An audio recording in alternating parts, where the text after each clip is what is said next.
Macmillan Audio presents Truth in Our Times by David E. Mccraw, narrated for you by Stephen Graybill.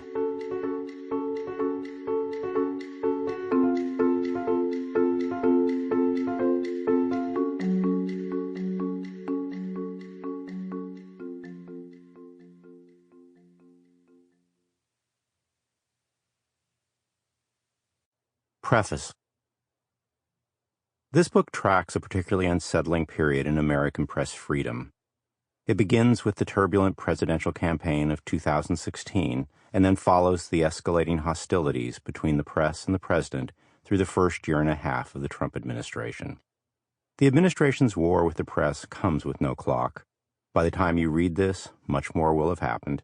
New skirmishes with reporters, a scattershot barrage of fake news tweets, another round of calls for the scaling back of press freedom. But the events that unfolded in the last month of the campaign and the first months of the new administration were critical. It was in those days that each side and America came to understand what the terms of engagement were going to be, what shape the attack on the American press would take, and how the press would respond. I have spent a decade and a half as the newsroom lawyer for the New York Times.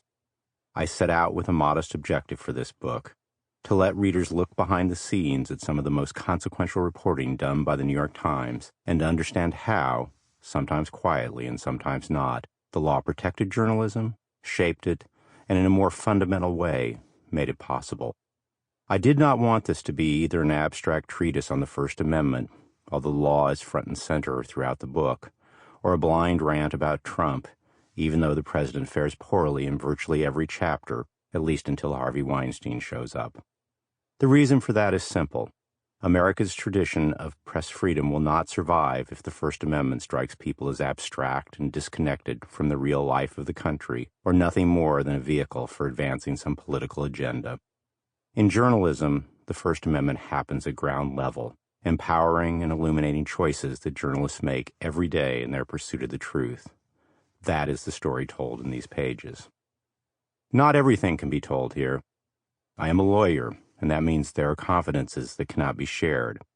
I work with journalists doing cutting-edge reporting, and that means they have sources who have to be protected.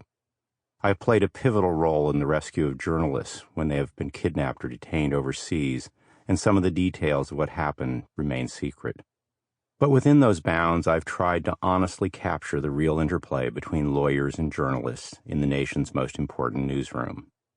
This is not a lawyer as hero book, as much as I wish it were.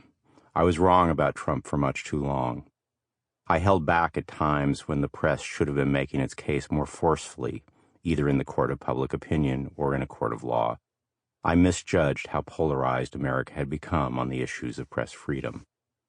For most of my time at the paper, to be a lawyer for the Times was to occupy a fairly tidy corner of the First Amendment world. People complained about stories, detected what they were sure was bias, challenged, sometimes correctly, our facts, and railed against our editorial positions. A few of them were even motivated to sue. But even among our harshest critics, few people seemed to question that press freedom mattered, that we were all better off with a press that was free to report inconvenient truths, take on the government, and speak up about the excesses and missteps of powerful companies. Now we live in a time when the president demands that laws be changed to rein in First Amendment freedoms and denounces the press as the enemy of the people, a stain on society, traffickers in fake news. The problem is not so much that he says all of that. The problem is how well it plays, delighting crowds that in a frenzy turn to jeer the assembled press corps covering the event.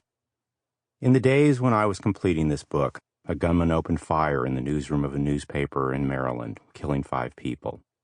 The White House press secretary declined to say that the press was not the enemy of the people. One of the president's lawyers, Rudy Giuliani, went on national TV to declare truth isn't truth.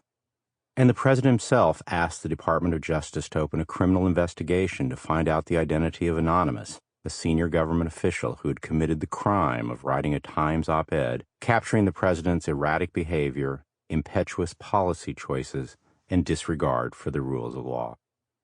Much of what follows here. Sample complete. Ready to continue?